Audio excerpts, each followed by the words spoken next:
तो इस प्रकार हम अब जो कथा करते पढ़ते हैं, तो गरीबदास साहब ने कहा था ये पैसे ऊपर नाच सुनोरा जो मकरा, इन्हें कथा से कोई लेना देना नहीं, पैसे चाहिए इनको।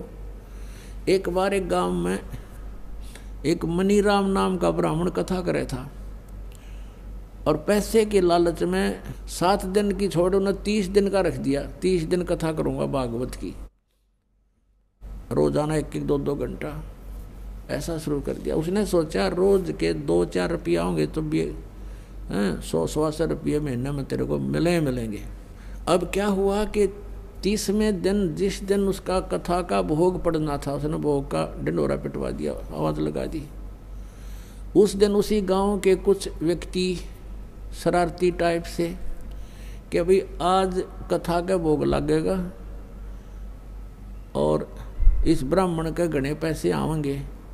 उन्होंने क्या किया कि उसी दिन एक डांसर मंगा ली दिल्ली तक, और चंपाकली नाम था उसका। वो डांसर का उसी दिन प्रोग्राम रखवा दिया जिस दिन वह भोग पड़ना था, सुबह सुबह। अब सारे गांव के वहाँ इकट्ठे हो गए। पंडित जी का तो 30 दिन में 30 रुपये आए, और उस चंपाकली का आगे 500 रुपये 2 घंटे में। अब वो पंडित जी ठाक उन 30 रुपया ने और चल पड़ा मायूस सा होकर। कहाँ पहुँच गए? आदरणीय गरीबदास साहिब जी गांव छुड़ानी, जिला झज्जर, उसके रास्ते में पड़ा था। तो उसने देखा, सुना था कि वहाँ गरीबदास नाम के कोई संत रहते हैं। वैसे गरीबदास जी किसान थे, वैसे अलग से कोई आडंबर करके वो गुरुपद पर नहीं रहा करते। सिंपल धोती कुर्ता जो यहाँ का लिबास था, पोशाक थी, उसी में रहा करते थे। उन्हें पता करके वहाँ पहुँच गए जहाँ 5-7 भगत बैठे थे, आदरणीय गरीबदास साहिब जी के शिष्य। और वो पंडित जी भी पहुँच गया, प्रणाम हुआ, बैठने का आसन दे दिया, बैठ गया और पूछा, क्योंकि वेशभूषा पंडित की नारी होया करती। गरीबदास जी ने कहा, पंडित जी ठीक कुशल हो? पंडित जी का माथा ठनक रहा, चौड़ी पड़ रही। कहने लगे, महाराज क्या ठीक है, आग लगी पड़ी है, हाहाकार मच गई है, और दुनिया का तो नाश जाएगा, ये हो गया और वो हो गया। अब काफ़ी उलाने सुलाने दे रहा था, तो शिष्य बैठे थे, वो कहने लगे गरीबदास साहिब जी से कि महाराज जी, पंडित जी को क्या तकलीफ है, कुछ बता भी नहीं पा रहा है ये। तब गरीबदास जी ने कहा, भाई बताऊं क्या समस्या इसके सामने है?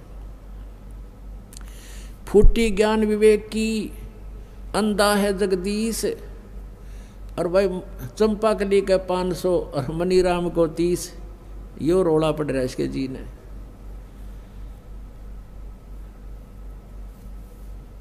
अब क्या है कि इसने कोई थोड़ा कथा करे था यूँ, जबकि मनीराम नहीं बताना चाहा था, वो तो अंतर्यामी थे गरीबदास साहिब जी।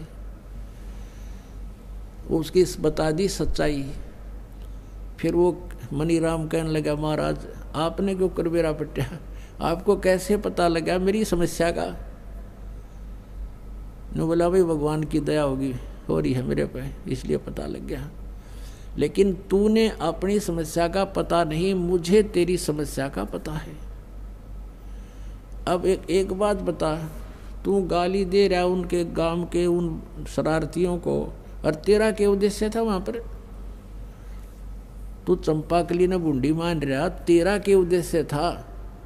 अगर तेरा उद्देश्य पैसे का ना होता तो बातें खत्म थी, तेने कहने की जरूरत नहीं थी, तेरा अपना फर्ज पूरा किया रह जाता, तेरा खाना पीना छूट रहा। बोला जी बात तो नहीं होगी ना। फिर उनको ज्ञान दिया, समझाया क्यों नरक कट्ठे क्यों डले ढोरा, नालायक तेरे कर्म फूट गए, तो है अधिकारी कथा करने का। जब गरीबदास जी ने कहा कि उस समय कहाँ मर गए थे तुम ये सारे ब्राह्मण, जब राजा परीक्षित को सर्प डसना था, या महर्षियों ने जितने जिनको तुम आजांडी मान रहे हो उन्हें भी हाथ जोड़ दिया था कि हम नहीं इनके जीवन के साथ खिलवाड़ कर सकते, हम कथा के अधिकारी नहीं है, हम क्यों पाप के भागी बने? अब तुम्हें ज्ञान नहीं इसलिए तुम जहर विष खा रहे हो। उसी दिन उस ब्राह्मण ने चरण पकड़ दिए महापुरुष के और कहने लगा, भगवान आज के बाद ये नरक ये इकट्ठा नहीं करूँगा, कल्याण करवा। तेरा भगवान ने 2 रोटी दे रखी और और मजदूरी कर ले, कोई साधन नहीं है। तो उसी दिन से उसने वो परित्याग कर दिया और छोड़ दिया। तो ज्ञान पता चलेगा कि ये विष है, ये नहीं करना चाहिए, शास्त्र विरुद्ध है, साधना उस दिन त्याग देंगे।